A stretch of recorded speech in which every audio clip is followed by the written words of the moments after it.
हाँ दोस्तों, जैसे कि आज द हिंदू के एनालिसिस में हम देखते हैं तो ज्यादा जो न्यूज में चर्चा में रहा, Iranian signals eight executions trials amid Trump's threat.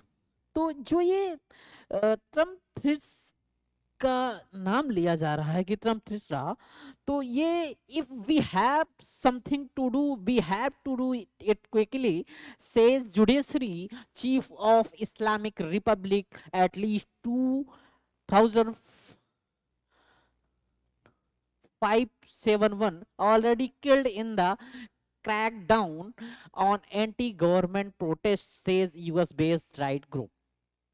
अब दुबई की बात है, आप ये देख रहे हैं, ये woman react the during funeral of security personal killed in protest in Tehran on Wednesday.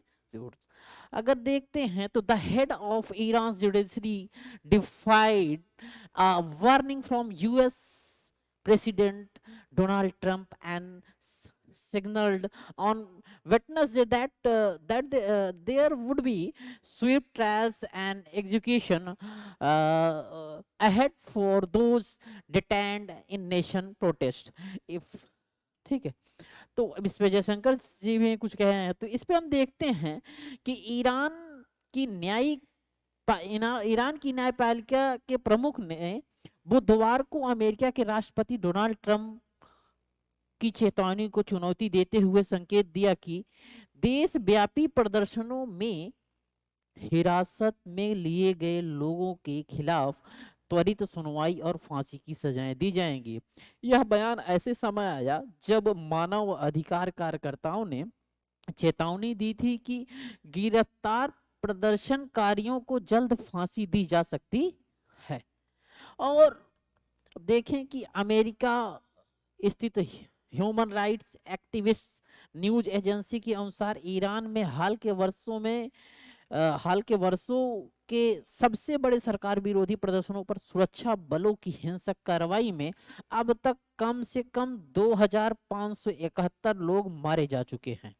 Iran के न्यायपालिका प्रमुख गोलाम हुसैन मोहसेनी एजेई ने सरकारी टीवी पर साझा एक वीडियो में कहा, अगर हमें कुछ करना है तो अभी करना चाहिए, अगर 2-3 महीने बाद किया गया तो उसका वही असर नहीं होगा। यह टिप्पणी राष्ट्रपति ट्रंप की उस चेतावनी के सीधे जवाब के रूप में देखी जा रही है जिसमें उन्होंने सीबीएस को दिए एक साक्षात्कार में कहा था कि यदि ईरान ने फांसी दी तो अमेरिका बहुत कड़ी कार्रवाई करेगा। ट्रंप ने कहा कि वह ईरान में शांतिपूर्ण प्रदर्शनकारियों की हत्या और संभावित फांसी को स्वीकार नहीं करेंगे। उन्होंने सैन्य कार्रवाई की चेतावनी भी दोहराई। कुछ ही महीनों बाद जब जून 2025 में इजराइल द्वारा शुरू किए गए 12 दिवसीय युद्ध के दौरान अमेरिका ने ईरान के परमाणु ठिकानों पर बमबारी की थी, इसी बीच ईरान ने बुधवार को जो प्रदर्शनकारी थे प्रदर्शन में मारे गए लगभग 100 सुरक्षा बल कर्मियों का सामूहिक अंतिम संस्कार किया। उधर भारत की विदेश मंत्री एस जयशंकर ने ईरान के विदेश मंत्री सैयद अब्बास अराघची से बात कर ईरान की स्थिति और पश्चिम एशिया में बढ़ते तनाव पर चर्चा की। इसके बाद भारत में अपने नागरिकों को ईरान की यात्रा से बचने की सलाह दी और वहां मौजूद भारतीयों से देश छोड़ने का आग्रह किया। दिसंबर के अंत में तेहरान के ग्रैंड बाजार में व्यापारियों की हड़ताल से शुरू हुआ विरोध गिरती मुद्रा और बढ़ती महंगाई के कारण देशव्यापी संकट में बदल गया। ईंधन जो होता है फ्यूल कीमतों में वृद्धि और खाद्य सब्सिडी में कटौती ने जन आक्रोश की ओर भड़काया। अब यह संकट घरेलू असंतोष और बाहरी हस्तक्षेप की आशंका के मेल से और गहरा गया है। विशेषज्ञों का मानना है कि ईरान की राजनीतिक आर्थिक व्यवस्था गंभीर संकट में है, लेकिन बाहरी सैन्य हस्तक्षेप समाधान नहीं है। अमेरिकी हस्तक्षेप क्षेत्र को और अराजकता में धकेल सकता है। ईरान को जिस चीज की जरूरत है वह है आंतरिक सुधार और अंतर्राष्ट्रीय सहयोग, ना कि एक और युद्ध। अगर ईरान इस और युद्ध के चक्कर में पड़ेगा तो दिक्कत तय है, तब समस्या है। जयशंकर जी ने जो कहा, external affairs minister Jaishankar on Wednesday spoke to Iran foreign minister Syed Abbas Araghchi and discuss the current unrest in Iran, जिसमें कि हम चीजों को बात कर चुके हैं। ठीक है, अगर इसका हम देखें तो अभी एडिटोरियल में भी चर्चे में रहा, फर्स्ट तीसरे नंबर पे भी चर्चे में रहा, तो आगे की न्यूज में 10वें नंबर पेज पर भी चर्चे में रहा। अगर इसका हम देखें, Iran faces its gravest crisis in 1979 as nationwide protest over economic distress meet a brutal crackdown. Iran's judiciary signals swift education, defying US warnings amid the threats of foreign intervention and internal unrest. Experts warn that regime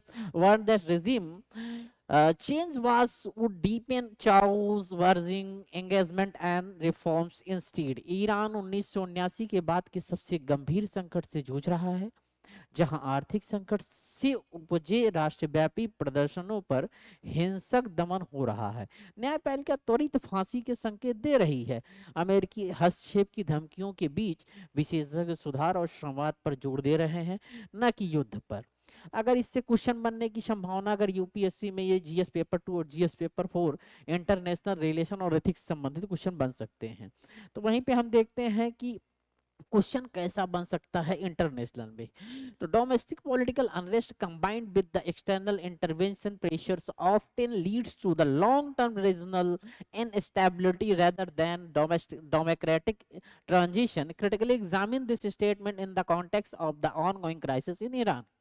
okay, आंतरिक राजनीतिक अस्थिरता और बाहरी हस्तक्षेप का दबाव प्रायः लोकतांत्रिक परिवर्तन के बजाय दीर्घकालिक क्षेत्रीय अस्थिरता को जन्म देता है। इस कथन की समालोचनात्मक समीक्षा ईरान में जारी संकट के संदर्भ में कीजिए। इस तरह के क्वेश्चन इसमें पूछे जा सकते हैं। तो आज ये न्यूज ज्यादा चर्चे में था, जिसका इशू था, तो हमने कहा कि इस न्यूज पर देखा जाए। और सारी न्यूजें मतलब जितनी भी उससे संबंधित न्यूज थी, जो कि मतलब या तो इसके पहले के वीक में या तो मतलब आए दिन हम पढ़ चुके हैं, तो वो न्यूज जैसे आज अरावली पर भी इशू है, तो वो हम पढ़ चुके हैं ऑलरेडी। ठीक है, तो फिर और ऐसे ही चीज़ों पे इशू जो उठे हुए हैं, जो ऑलरेडी पर इन्फ्लेशन पे इशू है, इन्फ्लेशन भी हम पढ़ चुके हैं। वहीं पर पीएसएलवी पे इशू है, तो ऑलरेडी जो चीज़ पढ़ गए हैं, तो जो नई चीज़ होती है उस पर हम देखते हैं। ठीक है, थैंक यू।